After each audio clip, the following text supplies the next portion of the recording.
Welcome to the premiere edition of Brothers Talking, a monthly program that will bring a cross-generational group of black men together, creating a safe and brave space for honest, fearless discussion about the issues and challenges and fears faced by black men. The goal of Brothers Talking is to amplify and explore the lived experiences of black men, the pain, joy, success, failure, and the resulting opportunities for growth and self-discovery. Let me introduce you to the brothers fearless enough to take this journey over the next 10 months. Welcome, brothers. Hey, Thank you. Yeah. I contradicted myself in my intro. I said we're going to have a fearless conversation about our fears. Right? That's a good point. Right? Yeah. I want to start there. We're going to get some intros together, but I want to just deal with the fact that it's a difficult time to have public conversations about personal, honest things. Right? We're in a moment where there are fears. Yeah. All of y'all got platforms, y'all leaders in your respective work, y'all got things to lose, right? And so I'm aware immediately of the fear of saying the wrong thing in the wrong way when cameras are around, right? I want to talk about that just real quick before we get into intros. What are some of the things that we can do to make sure we're having an honest conversation while also protecting the safety and the integrity and also making sure One of the things that we need to do is stop being afraid to talk to black men. That's my opinion. Yeah. Why we having problems. You mean like the young man just walking around just not being afraid Well, to talk first of to all, them? right, because it's generational. Yeah, I got you. Anybody else have fears of having the camera on? Y'all worried about Oh yeah, absolutely. I think about this a lot. I mean, my day-to-day work, I'm deeply entrenched in the work of diversity, equity, inclusion, anti-racism, and all of that. And the people who are really at the front of the wave of that work, increasingly, I'm of the belief that it's a hostile environment. That's right. Yeah. It's a very hostile environment. Yeah. It's a very purist culture. There's very little invitation, and there's very little awareness of how to do conflict mediation versus demanding something different be the reality, knowing how to work with people along the way to make it a reality. Yeah. And I'm also it's a little scary for me because I'm one of the few black men I know in my space specifically. In the city of Chicago, it's very isolating. And in many ways, I think as a black man, I'm seen as a man first. Yeah. I'm seen as black, maybe third or fourth. And because I'm also a CEO, I'm seen as especially a man, because I have a leadership role. Yeah. Even though it's in a company I built from the mud. So even just being here, just talking, chopping it up, knowing that this is also, this is an intimate, personal conversation with some brothers, but we're in an era where the question of men and masculinity is being hotly debated and not often including the men who may say that they have a masculinity. And it feels very dangerous to piece that apart publicly while explicitly centering just what we think. Because my day-to-day is definitely not centering what we think. Much easier to just not say nothing. Exactly. And that's, stay quiet. that's Y'all decided to, y'all here. My hope is that we extend each other a lot of grace. Sure. We all represent different spaces, different generations, and in order to chart our own path and learn, we have to be willing to make mistakes, say things that may be a little rough, but if we give each other grace, we can create space for us to learn, right? So I think, particularly when you have intergenerational dialogue, right? People don't understand, so we got to listen to understand one another, right? So I'm hopeful that we can create that over this I think journey. we can create that. I'm confident that we can get to that space. I'm also aware that there's Twitter fingers. Oh yeah, comment sections. Right. Comment sections, right. And so I love having conversations with black men. This is my favorite thing to do. I love it. The thing I love about it is creating that safety where I can be like, no, let's just let your hair down. No judgment. Everything's fine. You ain't got to worry about it. But that would be a lie. I don't want to set y'all up to say that there's somebody waiting for you to say the wrong thing so that what you built from the ground up can get tore down just as quickly. Yeah. Right. What makes y'all decide to still have the courage to speak out, to show up, to move forward, despite the dangerous terrain that we're in sort of the public opinion sphere? I think for me, it's lean on faith, knowing that each and every day, things I do is covered and protected. And so I'm being covered and protected, that I know that even if I make a mistake, there's somebody behind me that's still going to hold me up. And there's going to be people that hold me up as well, too. That's nice, yeah. The other thing is about being present and being vulnerable. Yeah. It's sometimes okay not to be okay. Like, I was really tired today. I was like, well, do I really want to show up? But I need to still show up anyway, because for me, if I'm going to show up, that's going to be the difference in somebody seeing this and or connecting in a space that may have not been present if I didn't do so. Right. Sure. And so sometimes you have to show up, sometimes in ways that may feel uncomfortable, but may be necessary, particularly in the ways that we're in our society today, where we're not given that space, as Daniel said, or even that vulnerability. Sometimes we're just going to have to do those more uncomfortable things, and that's the thing that sometimes could be the thing that could be the breakthrough and the thing that somebody needed at that particular moment, point in time. And so that's for me. That's where I'm here today. That's why I'm trying to lean in a little bit more, but also being vulnerable too. Because again, at the end of the day, if I've shown up and I've been vulnerable and present, doesn't matter if a Twitter or Threads or whoever says what they said, I can lean and feel comfortable and sleep well at night knowing that what I said and what I've left is who I am, no matter what. Right. Yeah. That's good. Thank you for sharing that, because I think something that's important too for us to keep in mind is that we're all on a journey. Yeah. And I think it's easy that whether it's a particular seat we sit in or a community we serve, it's really easy to look at our outcomes or what we've done and assume that we have it all together, right? And I think that that's what makes this such a vulnerable space, because, you said earlier that everyone in some way has something to lose. It's like, what are the cracks that I don't like people seeing when I'm doing a press conference or when I'm doing this or that? And this is that space where it's like, okay, what can I say? And even in the extension of grace, because I think it's important for people to see and recognize that it's okay not to have it all together. It's okay not to be okay. It's okay to continuously, to continue being on a journey. And I think that making that commitment to the journey and not necessarily the outcome is where we'll see a lot of great work. Do you feel like, I'll ask you this last question, we're going to do intros, that Black men have less wiggle room for the compassion of that journey? Absolutely. Yeah. Come on, man. That's not even a question. I one of the things, going back to your original question, I believe that this space is important. One thing for me is I'm trying to overcome my fear of public speaking. So I'm finding opportunities, and opportunities are being presented to me to where I can overcome that fear and become better in speaking and in these type of environments. And I want to be able to show people that at the end of the day, I'm human. And being able to put myself on this network and just show like, this is who I am, I'm going to make mistakes. I think this will be able to bring opportunities to other people where they see like, okay, this man is stuttering on camera, or this man is doing this, or whatever the case may be. Just to realize we're all just human, and we're all just we're on a journey, just like you said earlier. We're on a journey. What's even more powerful for me is that you might feel anxious, but don't present it right now. Right? Not at all. So you're not stuttering. You look straight. You know what I'm saying? That's good. You wouldn't know unless you said it. You know what I mean? That's good. So somebody might hear it and say, okay, I'm not the only one that feels it, but can still maintain enough composure and do it anyway. Yeah, right now, like my voice wants to shake, but I'm swallowing it down. Like I got this. I got this. No, you do that. Well, we have a beautiful array of Black men. I'm excited to go on this journey with y'all. In addition to unpacking a topic each month, this group of brothers has committed to setting a goal together. So the beauty of the series means we get to check in, right? We get to come back and say, hold each other accountable, reach for something, achieve a thing as a group. So we want to speak to that. We want to set a goal and intention for the 10-month journey we're going to be on.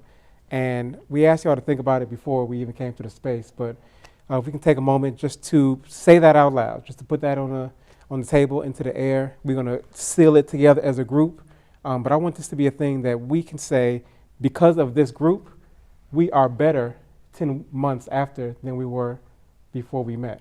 So I'm hoping that we can really find some things that can lead us towards and inspire other people to achieve a thing very meaningful and tangible. So I want to start with that. I want us to share a goal that y'all feel like y'all could make some headway in between now and 10 months from now. What is that? Would be next year for sure. In the spring. We'll be in spring. It'll be good. It'll be spring. Y'all peep the math on that? We'll be right in. Brothers math. We'll be right in. I'm not. carry My it too. PhD. My PhD was not in math. Gregorian I did calendar. all the words. All the words. Nobody else knew either. I was So doing let's start. math. Who has a goal that they want to put on the table? One of my main goals for myself, a personal goal that I really want to do. I'm always on the go.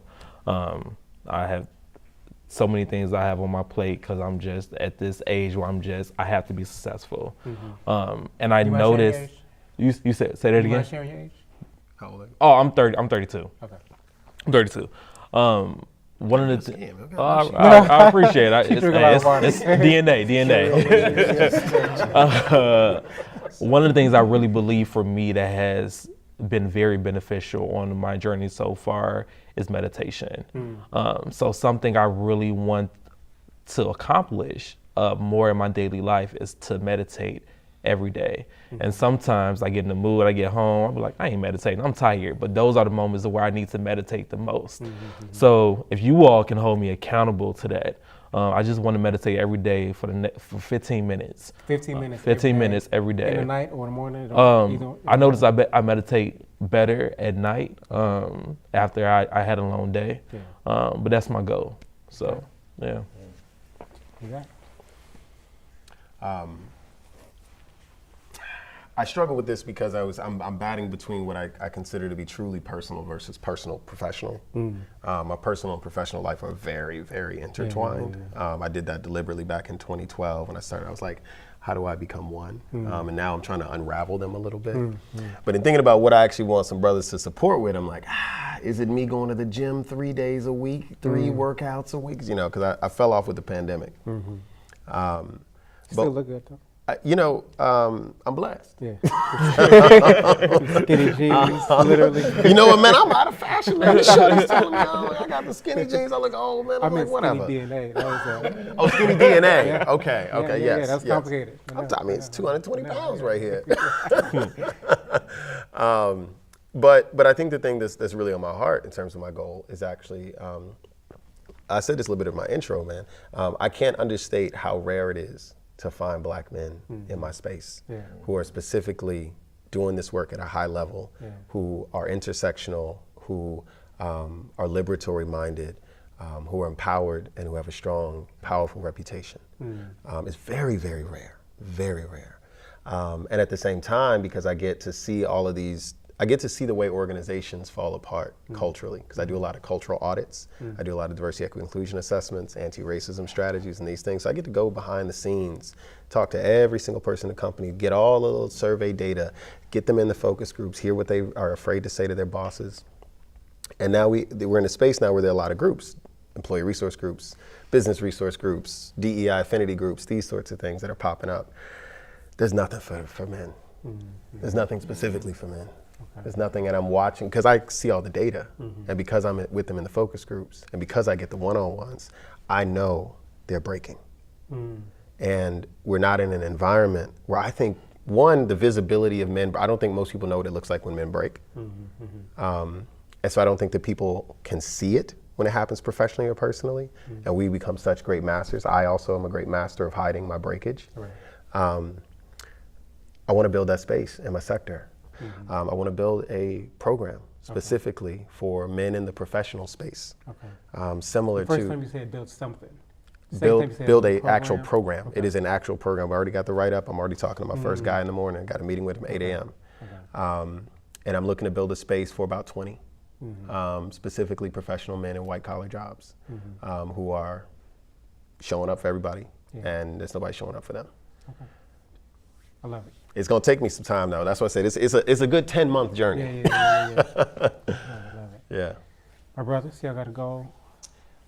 Something I am really interested in doing, and I've been trying to do it for years, is I would like to write and produce a play. And this is probably my first time being around so many men at once. And I'm usually pretty intentional about not being around men because of just my own experiences. And so I'm sorry, I'm gonna derail you real quick. I'm so sorry. You're the only person that introduced your pronouns. Okay. Are you offended that we did not? Is that a part of why you don't like being around men's space? I'm not offended by it. Did you notice it? I did notice it, but it's just a part of who I am. So I'm used to sharing my pronouns because I'm intentional about honoring anyone in the space who may not share my same pronouns. And so I just like to create that safe space for those who may not. But if everyone has the same pronouns, that's also okay. But I'm not offended by it now. Okay. I was curious about why you avoid men's space. I was wondering, do you feel like That's a larger conversation. Okay. We'll come back. But the goal, 10 months. Right, we'll come back. but the goal, I would love to write and produce a play. And that'll take roughly around 10 months to do. And I think that so many of the experiences that I've had and just stories that have been shared, I'm always wondering and thinking, okay, where is the evidence that you existed? Where is the evidence that that it really happened? Because a lot of those stories go undocumented, they go unreported, and and so I would love to write a play. I want to write it, I want to produce it in its entirety in 10 months. And I want to sell you all a ticket. Okay. Well, so that is what I'm looking to do in 10 months. Yeah. Wow. I love it. Yeah. No, I'll go. I gave this some thought, and so my goal is very personal. I'm 53 years old. I know, right? And yeah, I was trying to do the Kevin Hart thing. in a few weeks, I'm going to be sending my youngest son off to Howard University. And so I've been thinking a lot. I'm going to be empty nester. And I feel like I have to now design or plan the next chapter of my life. I'm a little anxious about it because I've seen a lot of peers go through this stage, and a lot of unwanted things or bad things or things that I wouldn't want to happen to me sort of happen. You know, people end up divorcing if they're in a relationship. You still married? I am. Okay. In some cases, they lose contact with their kids. You know, I don't foresee that because I have a close relationship. But anyway, my role as a father gave me anchor. It gave me sort of grounded me. Yeah. And so for now, 25 years later, I'm entering a new phase. And when I say anchor, just to be a little bit more vulnerable, you know, I was out in them streets, right? You know, I was all over, you know. Why are you pointing to me? No, I'm good. You know. I ain't pointing at you. No, I'm just saying. I was thinking about, I was often unraveled. You know, I was, no, seriously, as a young man, you know, and for me, family really helped me get focused. The day to day, right? And so now it's like all of a sudden that's gone. Say, okay, what do I do with that time? You would say all that time your identity as a man was more as a father than your professional work? I would say over the last 25 years, my oldest son is 25. Yeah. I had a lot of positive things happen to me professionally, and I worked hard. That's a whole nother conversation we can have about how, you know, we work. But it kept me disciplined. Becoming a father did more to sort of help me discipline myself. I mean, when I say discipline, like even how much I drink, right? How often I go out, how I create time for my wife. And so now it's just like, and again, so now it's like, okay, what's next? So developing a goal would be to be really intentional in this 10-month period of like writing that charter for the next phase of my life. Right? That's what I've been thinking about. You already skipped midlife crisis phase? Black man, we don't live that long, so 53 is, No. I'm 71. Depends on how you define midlife crisis. I've had crises, Yeah, right? But then again, the thing that always grounded me was that responsibility. Yeah, that's right. And again, this is something we can discuss later in terms of like my history with parents, and I was a foster child, adopted, and so I had all types of stuff going on. But again, 25 years of purpose. Yeah, Was like, okay, I got to be right for them, yeah, that's right. and not just right professionally, but I got to be right Yeah. personally, right? So again, I want to just be intentional, because I feel like if I'm not intentional about how I spend my time, about sort of having this new charter, if you will, or revised one, or updated one, there's risk to that, particularly as Black men, right? So anyway, I want to be held accountable for being intentional about delivering that plan, and then ultimately adhering to that plan. Love it.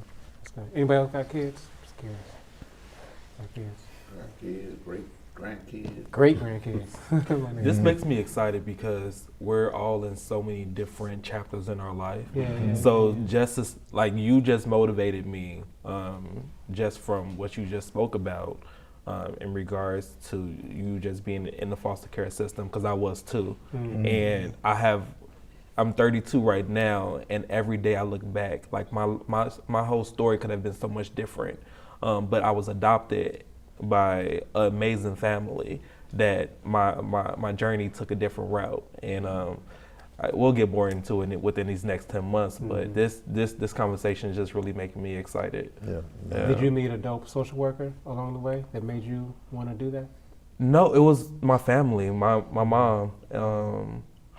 She was a Chicago public school teacher, and her dedication in the school system really just pushed me to just be who I am and go where I am today. She's still alive? No, she passed away 2 years ago. Yeah. What's her name?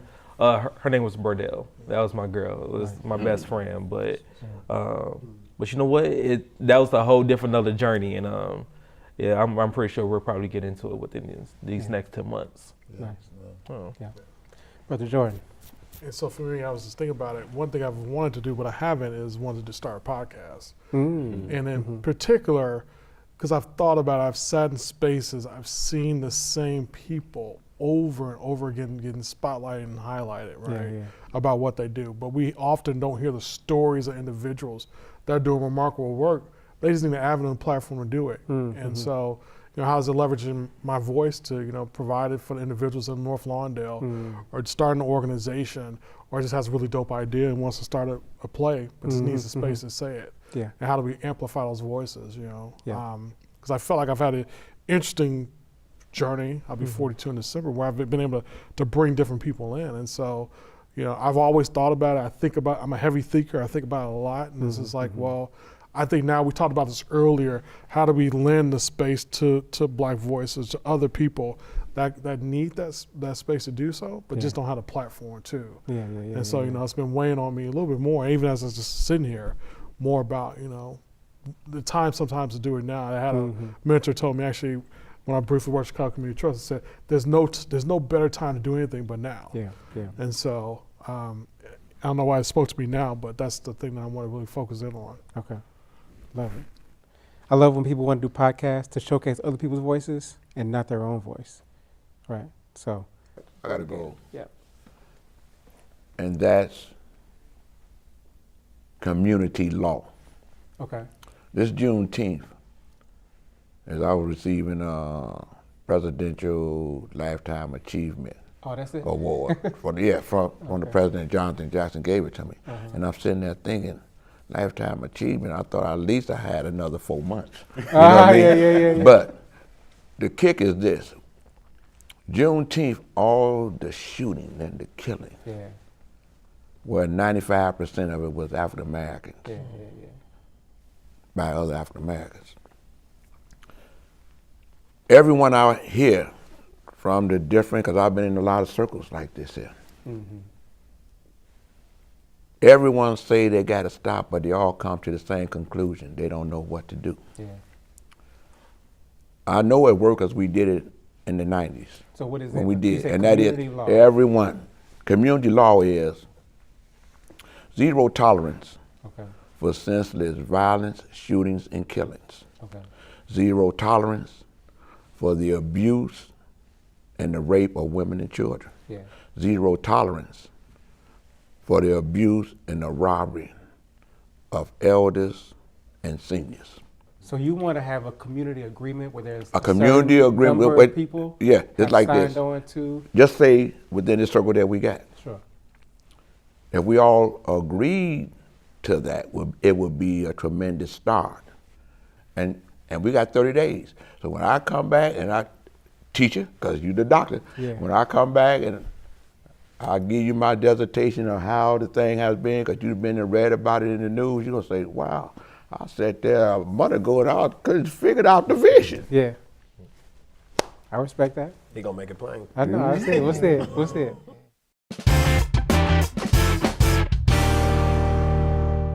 Hi, I'm Dr. Candace Norcott. On this season of Be Well, we'll explore issues of emotional and mental well-being, centering Black women and men in an honest, engaging, and relatable way. From navigating generational trauma and microaggressions to managing stress in relationships. Join the conversation on CAN TV Cable Channel 19 or stream live on cantv.org or on the CAN TV Plus app. Elevated conversation and storytelling. Experience the power of community television.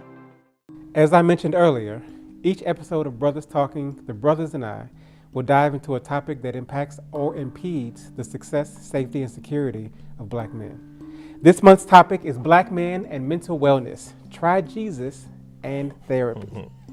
While Black Americans experience similar rates of mental illness as other Americans in general, there are contextual differences.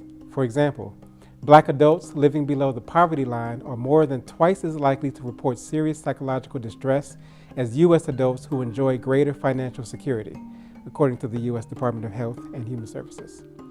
Further, depressive symptoms among Black people are more disabling, persistent, and treatment resistant than they are among white people. And Black men are not receiving the help they need for these problems. For example, only 26.4% of Black and Hispanic men ages 18 to 44 who experience daily feelings of anxiety or depression were likely to have used mental health services, compared with 45.4% of non-Hispanic white men with the same feeling. When Black men do seek help and would prefer a same-race provider, it can be difficult finding Black psychologists since they still make up only 4% of the doctoral level psychology workforce. At the same time, Black men's mental health is more complex than statistics or clinical diagnoses indicate, according to subject matter experts. Because of structural racism and Black men's unique history in this country, their mental health and treatment are intimately tied to factors such as implicit bias on the part of medical providers, high poverty rates, and low access to quality psychological and psychiatric services. Compared with white people, for example, Black people are less likely to receive guideline-consistent care or to be included in the mental health research. They are also more likely to use emergency rooms or primary care for mental health problems because they have not received appropriate preventative services. Given such factors, it is not surprising that many Black men also harbor feelings of mistrust toward medical and mental health systems. For instance, in a study reported by Behavioral Medicine found that everyday and perceived racism, along with internalized masculinity norms, influence Black men's reluctance to seek medical help. Brothers, let's talk about it. By a show of hands, how many of us in the room are currently seeing or have seen a therapist? And do that include your wife? That does not include your wife. A licensed professional, unless your wife is a licensed professional therapist. No, that does just not that include she's your been wife. with me that long. You know? She know you good. So Right. is that 3, 4 y'all? Okay. When you decided to go to therapy, what was it? What made you, despite the stats, despite the resistance, despite the masculinity, reluctance, what made you get to a point at one point where you was like, I need to talk to somebody? For me, it wasn't really a choice. When I was I want to say 8th grade, maybe a freshman in high school, when my parents were going through a divorce, my mom automatically sent us. Okay. How old were you? You remember? I don't know, however old an 8th grader is. Oh, 8th I grade. guess. Okay, that counts. 14. Okay, yeah. So Yeah. that's when we first got introduced to therapy. Were you like pushing it, or were you like, oh yeah, I'll try it? No, Whatever I mom mean, my mom dropped us off. Mm. And that's what we walked into. Yeah. That's what we walked into. And I remember that the therapist it was a white woman, Yeah. right? And it was a one-on-one session, and my twin sister was in the other room with her own therapist. And I want to say my favorite part about that session was the bag of snacks. Oh, yeah, Because yeah. the therapist was very, how do you feel about that? Yeah, and yeah, we just kind of looked at each other for our time together. Yeah. And so I was introduced to the concept of therapy at a very early age, and then decided on my own that the more I began working and, kind of starting my own life, that it felt really good to like not curse people out, but to go and, get support in that way. So therapy started rather young for me. And does y'all prefer a black male or a black person? What is it like for those of you that have seen someone? I've never seen a black man. Never even seen a therapist. Nobody's ever seen a black man therapist. I mean, like they exist, but like you never. But yeah. Yeah, trying to find a black queer person for therapy is probably one of the most challenging, probably one of the most challenging things. My husband and I, it took us a while to even find someone when we got married, to do our couples therapy. And we still don't have a male identifying person. We have a female identifying queer person who leads us and supports us in that. Yeah. But trying to find male identifying is very difficult. Does it matter? Do you think it makes a difference? So Yeah. I'm considered a licensed clinical social worker. Yeah. And I often I do therapy, and I'm also I'm considered gay. I consider myself gay, and I get that's not a plug because now we know each other. So. can't be the therapist now. But what I will say, I get so many phone calls, and I turn down clients now because it's not my primary source of income. But I turn down so many clients because there aren't any, and I have taken up so many pro bono clients as well because I know it's not a lot of opportunities for people like us in our community. But going back to your original question, one of the things that really started me with therapy was taking care of my mom. My mom suffered from dementia. And I like to consider myself, I have 3 siblings, I like to consider myself the most responsible one. So everything fell on my plate. And I felt like I really had no outlet. So with that, I had friends and everything, but I didn't want to bother them with my problems and everything. Plus they really didn't know, how to handle what I was saying. So I started going to therapy, and that really helped. And I started using therapy as more of I just need to let everything out my chest, and it helped, and it helped me. When you weren't, what was happening? Did you notice something? I would shut down emotionally. I wouldn't want to talk to nobody. I would isolate myself. I became very short-tempered, and it took me getting into it with my sisters that made me realize, like, whoa, y'all are not the problem. Yeah. Let me start looking at within myself, figure out what's going on, and that's what started my therapy. I'm not in therapy right now, but I feel like in certain aspects of my life, I'll go back, go back off and on. So yeah. Was it hard being a therapist, receiving therapy? Were you like analyzing the therapy? For me, it wasn't. No, that wasn't a good question, Doc. No, it wasn't. But what it taught me was to be honest, and to be like, no, that's not how I feel. I tell my therapist all the time, no, that's not how I feel. Yeah. And it would redirect my thoughts. I'm like, okay, well, how do you feel? And it would help me process my own thoughts. So yeah. Yeah. I got a question. You got it. First off, when I think about therapists, I think about those that study from a book from Sigmund Freud, and then they find out he was a junkie. Yeah. That's why I brought about the wife thing. I met my wife 41 years. I was blessed to marry her 3 times. From what I came from, where I was a very violent person, where you know it's gonna be my way or no way, to the point she made me grow and better myself by telling me to look, listen, and learn. Instead of me knowing, hey, I'm a grown man, you can't tell me to shut the fuck up. But the more I learned or accepted the fact of look, listening, and learning, I became a better person than myself. That's what I love about barbershop conversation. Individuals in the barbershop, not just the barber, listen to his client's problem. The bartender, listen to his customer's problem to the point he know when he's had or she's had too much to drink. And they black, so they understand the struggle when you say, man, like you said, man, I'm in this space. I wanted this career and I'm throwing down the best that I can, but damn, I'm questioning myself. Where's the male in all this? You feel what I'm saying? This is therapy within itself for us sitting here talking and discussing with one another and then realize that it's therapeutic. When we leave from here, I guarantee you, when I come back in 30 days, we're gonna say, damn, man, that was a hell of a session. We should have waited 2 weeks to come back. You know what I mean? Yeah.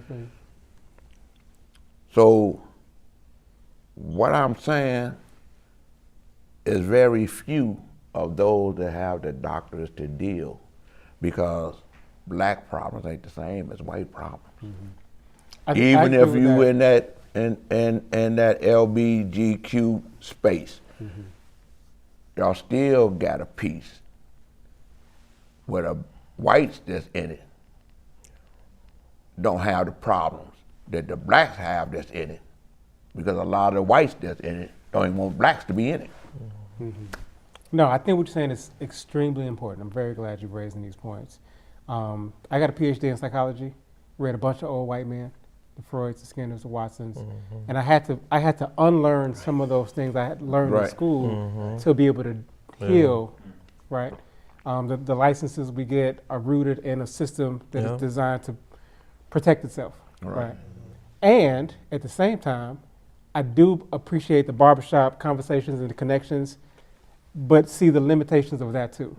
So both, there's a combination somewhere that we got to figure out urgently, because the shortage is real. People call me all the time for therapy. I can't take them, right? I can't refer them, right? So we have to figure out how to create spaces where men can heal, where it's something different than just connection, right? Because we can see each other and be like, I feel you. I know what you're talking about. I've been there before.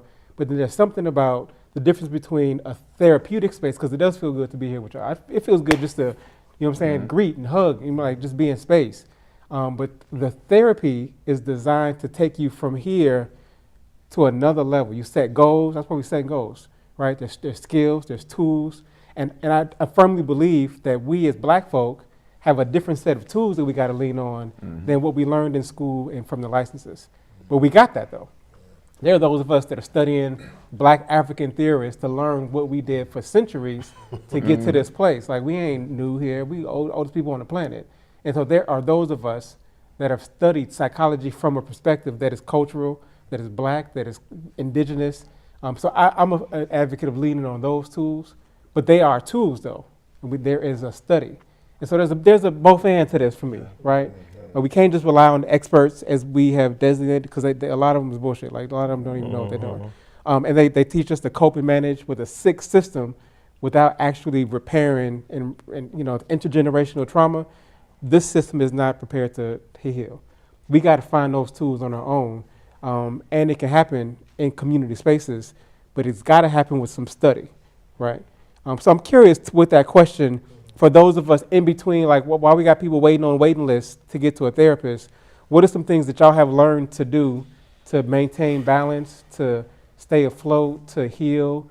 It could be books you've read, it could be music you listen to, it could be art, it could be playwriting, it could be relationships, like, What are some of the things that y'all lean on that y'all can encourage, the community of men that might be watching, that might not be able to go to a therapist right now, but still is dying on the inside, still struggling, still breaking, still needs to find something to keep them afloat?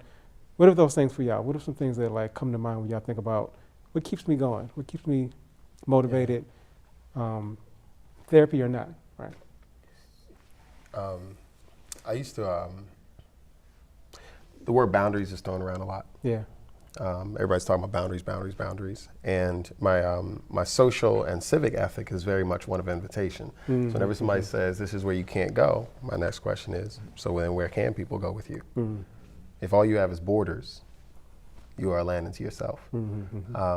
And one of the things that in that ethic I had of invitation that took me, I went too far with it, that created some of the challenges I now face mentally, was I was so wide open that anything could come in my life, affecting what I think, who I think I should be listening to, all those sorts of things. And one of the things I've been doing in the last 18 months, since sort of the starting of the break, I think the pandemic was like a switch for me, because my work felt like it got catapulted to the top of the register. Everybody's looking for DEI, everybody's looking for anti-racism, everybody's looking for this, and I'm fielding all these responses. I'm leading this company. I'm doing all I was 72 speaking events in a year. I'm just pouring out, and all of it is conflict. 100%, all of it. The only thing I'm doing is engaging people's conflicts. That's it. Mediating their workplace fights, talking about who should or should not be in the room, seeing whose virtual signals are real and which ones are just virtue signals. They faking it. And I didn't have a lot filling my cup. And it was challenging because I was in a space where, for what we're talking about today, like I said, there's not a lot of spaces I can go in my sector and hear or even see, especially black men, really any type of men of color, who, now add this onto it, come from my background. So I grew up in North Lawndale from the west side, and now I'm in my late 30s, and all of that stuff from the years of running away from the gangbangers and car chases and getting shot at and all of that, man, it's popping up right now. It's popping up while I got the CEO title. That level of trauma that I would not have called it trauma before, but because it was such a consistent problem mentally, I realized it to be as such. While I'm looking now for a black male therapist, I started just being better at creating boundaries.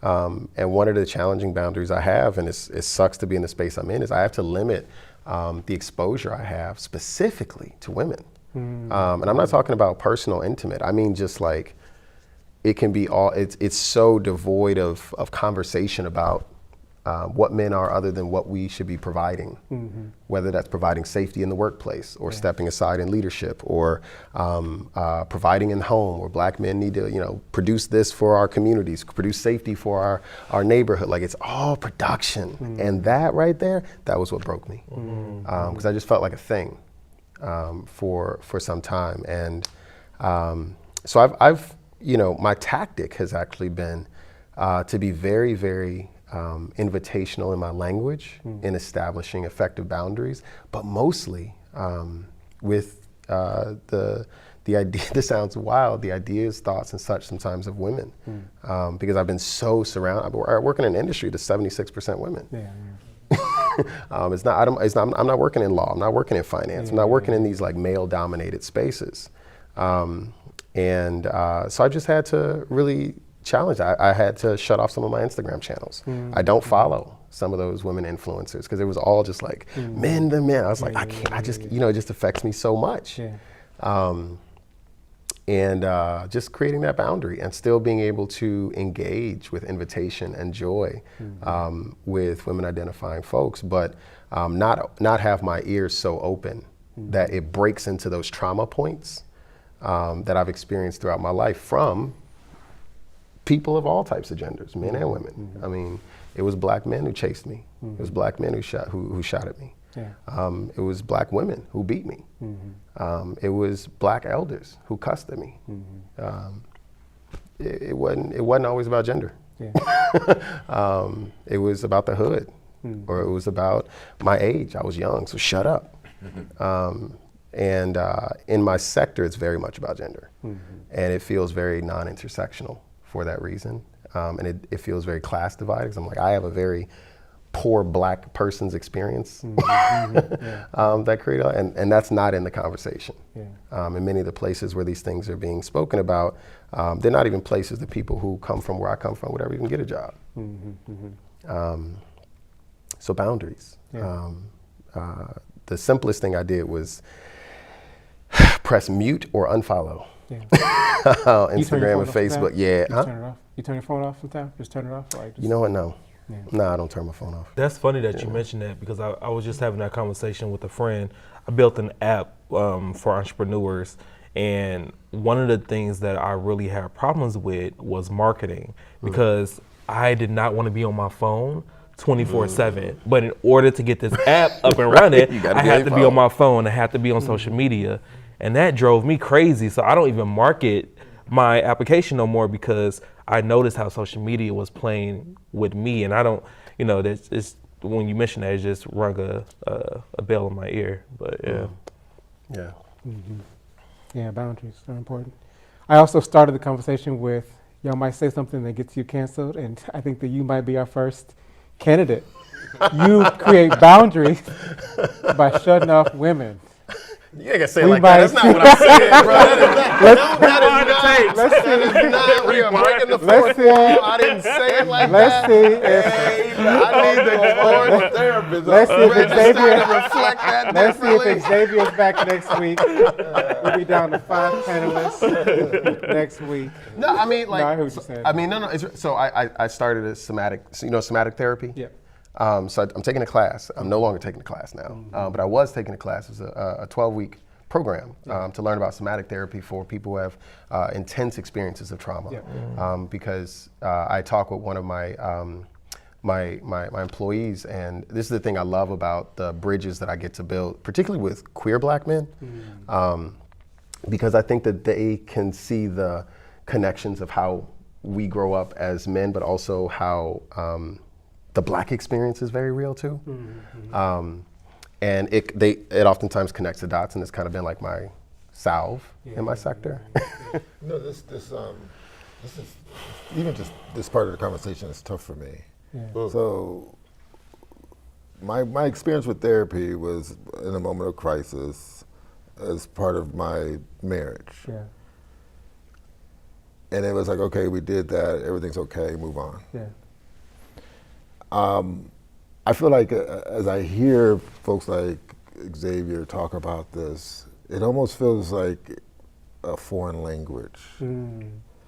Because I just felt like nobody was taught, I was taught, you don't think about it. You just put your head down and go. And I know you probably experienced that too. You just do, right? And I'm just now at this point where I'm actually opening myself up to the fact that I can make myself, I can heal, use the word healing, and I can make myself better by doing the work. But I think I often feel like I don't know where to begin. Have you tried things like meditation? You mentioned meditation. I've read about it. To be blunt, I've read about it. I work out a lot. Any yoga ever? Yeah, but it's only in the context of stretching, physical. I'm saying there's something with like I struggle with this. So like, give you an example. I think deeply, but sometimes it becomes like an intellectual thing, not a personal one. So like this past year and a half, I met my birth parents, and I've thought about it a lot, but I haven't been able to sort of. Feel about it? Yeah, it's almost like when things get really emotional for me, maybe with the exception of like dealing with my own children, right? I just sort of like, if it's me, I just park it. You know when you do these conferences or meetings, they put it in the parking lot. I got a parking lot. I got a garage. What's that say? I got a 12-car garage, 6 cars in a 12-car garage. I got a lot going on. And it's like, okay, I got to access. I am actually at this point where it's like, okay, this is the planning, like for my next phase. I gotta work on this parking lot because the parking lot got really full when in meeting my birth mother and birth father and their families and understanding my origin story, right? And so I'm just acknowledging that for me, it's like. Yeah, I had an exposure with therapy, but it was a crisis. Fix it, move on. Now it's like, okay, I gotta outside the context of crisis, just see it as part of the healing and just okay, I'm gonna be better. Yeah. And I think for me, it's just like, well, what does that mean? Like, what does that look like? I struggle with that. Yeah.